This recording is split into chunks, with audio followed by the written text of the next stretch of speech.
Once upon a time, in a small village nestled between tall mountains, there lived a young man named Elias.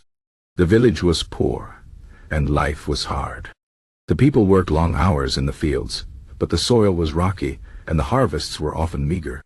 Elias had known struggle from the day he was born. His father had passed away when he was just a boy, leaving his mother to raise him alone. She worked tirelessly, sewing clothes for the villagers, but no matter how hard she tried, there was never enough. Elias grew up watching his mother's strength, and though he admired her, he often felt powerless. He wanted to do more, to be more, but the world seemed stacked against him. When he turned 16, he decided to leave the village in search of better opportunities. His mother, though heartbroken, knew she couldn't stop him. She gave him her blessing and a small pouch of coins she had saved over the years. With nothing but a bag of clothes and his mother's prayers, Elias set off. The journey was long and harsh. He walked for days, sleeping under trees and eating whatever he could find. Eventually, he reached a bustling city where the streets were crowded, and the noise never stopped. He found work as a laborer, carrying heavy loads from the docks to the warehouses. The pay was little, but it was enough to survive. Months passed, and Elias worked harder than anyone else. He saved every coin, dreaming of one day starting his own business. But fate had other plans. One evening, as he was returning home, he was attacked by thieves. They took everything, his money, his bag, even the small wooden pendant his mother had given him. Beaten and broken, Elias lay in the alley, wondering if this was the end. But something inside him refused to give up. Slowly, he picked himself up and dragged himself to a nearby shelter. There, he met an old man named Harun, who took pity on him.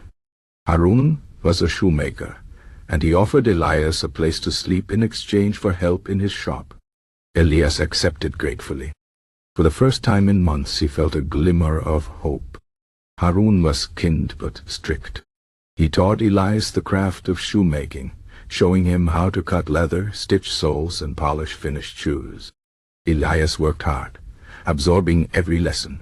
He had never been skilled with his hands before, but now he discovered a talent he didn't know he had. Years passed, and Elias became a master shoemaker.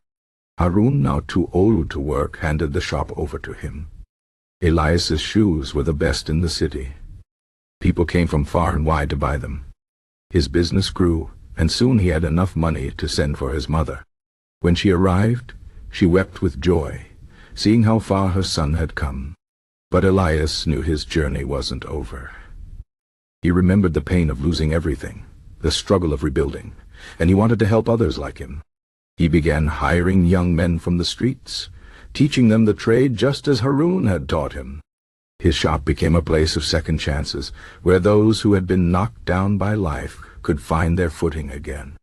Years later, when people spoke of Elias, they didn't just talk about his success. They spoke of his resilience, the way he turned every setback into a stepping stone. Elias' story is not unique. Throughout history, men and women have faced impossible odds and still found a way forward. Think of Thomas Edison, who failed 1,000 times before inventing the light bulb. Or Helen Keller, who, despite being blind and deaf, became a powerful voice for the disabled. Or Nelson Mandela, who spent 27 years in prison only to emerge and lead his country to freedom. Resilience is not about never falling. It's about getting up every time you do. The world will test you. It will knock you down sometimes when you least expect it. But the power to rise again lies within you. Stoics understood this. They believed that obstacles are not barriers but opportunities to grow stronger. Marcus Aurelius once wrote, "The impediment to action advances action. What stands in the way becomes the way." When life becomes difficult, remember Elias. Remember that every great comeback begins with a single step forward. You may not see the path yet, but it is there. You may not feel strong, but strength is built in the struggle. Resilience is not the absence of pain. It is the courage to keep moving despite it. So when the storms come, as they surely will, stand firm. Bend if you must, but do not break.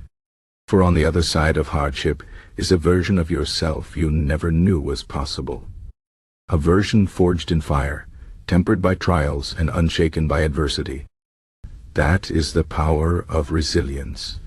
That is the essence of a true Stoic.